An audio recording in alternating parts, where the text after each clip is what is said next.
അബ്രാമേ നീ ആരാധിക്കുന്നു. Abraham, you are worshipping. നീ യാഗപീഠം പണിയുന്നു. You are building an altar. നിനക്ക് മനസ്സിലായോ ഈ ശബ്ദത്തിന്റെ പവർ എന്താന്ന്? Could you understand the power of this voice? നിന്റെ മേൽ വാഗ്ദത്തം കൊണ്ടുവന്ന് വെച്ച് നീ എന്നെ നടത്തുന്ന ഈ ദൈവത്തിന്റെ കരുത്തറിഞ്ഞാണോ നീ ഇത് കൊടുക്കുന്നത്?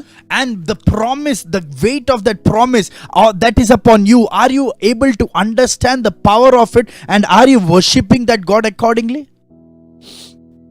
പുതിയ നിയമത്തിൽ പറയുന്നു ആരാധിക്കും പൂർണ്ണ മനസ്സോടെ, പൂർണ്ണ ആത്മാവോടെ, പൂർണ്ണ ശക്തിയോടെ അവനെ ആരാധിക്കണം. In the New Testament it says that worship him with all of your heart, with all of your strength, and with all of your mind. അവനെ അറിയാതെ എങ്ങനെ നമുക്ക് അത് ചെയ്യാൻ പറ്റും? And unless and until we know him, how can we do that?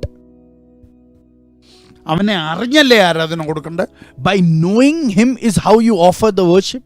നമുക്കറിയാം, We know നമ്മുടെ പിതാക്കന്മാർ പറഞ്ഞു തന്ന ദൈവത്തെ, the God that our ancestors introduced to us, പ്രസംഗകർ പ്രസംഗിച്ച് അവതരിപ്പിച്ച ദൈവത്തെ, the God that the preachers introduced to us, നമ്മൾ ബൈബിളിൽ നിന്ന് വായിച്ച് മനസ്സിലാക്കിയ ദൈവത്തെ, the God that we understood after the reading of the Bible. നമ്മുടെ അറിവിലെ ദൈവത്തെ നമുക്കറിയാം. We know a God that is based on our knowledge, നമ്മുടെ അറിവിലെ ദൈവത്തെ ആരാധിക്കുന്നത്. and in that knowledge we are worshipping the God. അതുകൊണ്ട് എന്ത് പറ്റി? So what happened? ആ ആരാധന ഒരു ഓർഡിനറി ആരാധനയെ അവസാനിക്കുന്നു. That worship ends being an ordinary worship. പക്ഷെ നിനക്ക് വെളിപ്പെട്ടു വന്നവനെ നീ വെളിപ്പെട്ട് കിട്ടിയിട്ട് ആരാധിച്ചാൽ ആ ആരാധന നോർമൽ ആരാധനയാകത്തില്ല.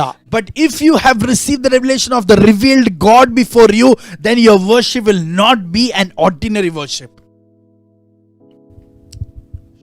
ഉൽപ്പത്തി പുസ്തകം 15-ാം അധ്യായം മൊത്തം ദൈവം അബ്രാമിനോട് സംസാരിക്കുന്ന അധ്യായം. So Genesis chapter 15 is a chapter where God is completely speaking to Abram. അവിടെ ആരാധന കഴിഞ്ഞിട്ടാണ് അബ്രാം വീട്ടിലോട്ട് പോകുന്നത്. And after offering worship is Abram returning back to home. വീട്ടിലെത്തിയപ്പോൾ അവൻ പഴയ അബ്രാമായി. When he reached home, he became that old Abram. 16-ാം അധ്യായത്തിൽ ദൈവത്തിന്റെ ശബ്ദത്തിന്റെ ഖനമറിയാതെ സാറയുടെ വാക്കിന്റെ കീഴടങ്ങി കൊടുത്ത ഒരു അബ്രാമിനെ കാണാം. We see an Abram there who didn't understand the weightage of the voice of God and submitted himself to the voice of Sarai. എന്നാൽ But 17-ാം അധ്യായത്തിൽ in chapter 17, തന്റെ മുൻപിൽ വെളിപ്പെട്ടു വന്നവനെ തിരിച്ചറിഞ്ഞ ഒരു അബ്രഹാമിനെ കാണാം. we see an Abraham who understood the Lord that has appeared before him. അവനോട് ആരാധിക്കാൻ പറഞ്ഞപ്പോ, And when it was told to worship that, അവൻ മോറിയയിൽ ആരാധിച്ച ആരാധന വ്യത്യസ്തമാണ്. the worship that he offered at Moriah was different. Wow.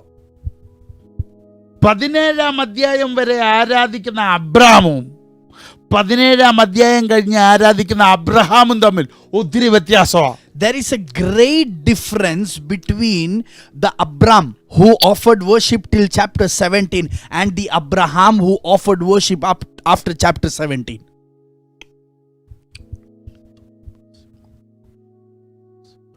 പതിനേഴാം അധ്യായത്തിന് ശേഷം നടക്കുന്ന അബ്രഹാമിന്റെ ആരാധനകളിലെല്ലാം ദൈവം involve. So after the chapter 17, in every worship that Abraham offers, God is involved in it. Wow.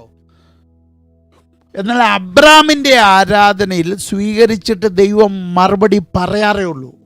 So in the worship of Abram, after the receiving the worship, God would just give him the reply. യാഗപീഠം പണിതാൽ തിരിച്ചു പ്രതികരിക്കും.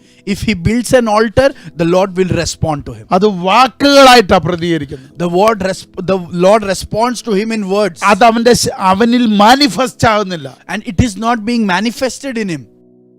എന്നാൽ 17-ാം അധ്യായം മുതൽ, but from chapter 17, അവന്റെ ആരാധന തുടങ്ങുമ്പോൾ മുതലേ ദൈവം ഇൻവോൾവ് ആവും. From the time he starts worship, God is involved in it.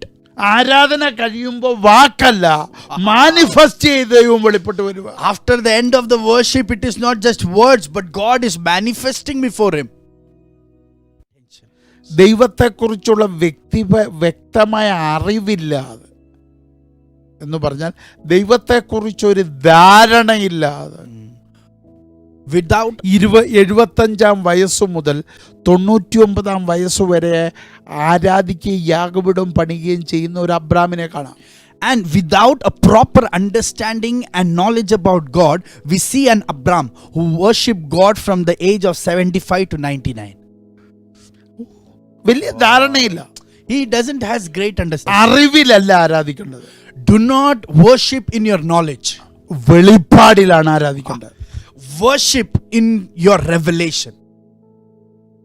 നിനക്ക് വെളിപ്പെട്ടു വന്നവനെ വെളിപ്പെട്ട് കിട്ടിയിട്ട് നീ ആരാധിച്ചാൽ അതാണ് യഥാർത്ഥ ആരാധന. So when you offer worship to the God who you have received in revelation, and when you have seen him revealed, when you offer that worship, that is true worship.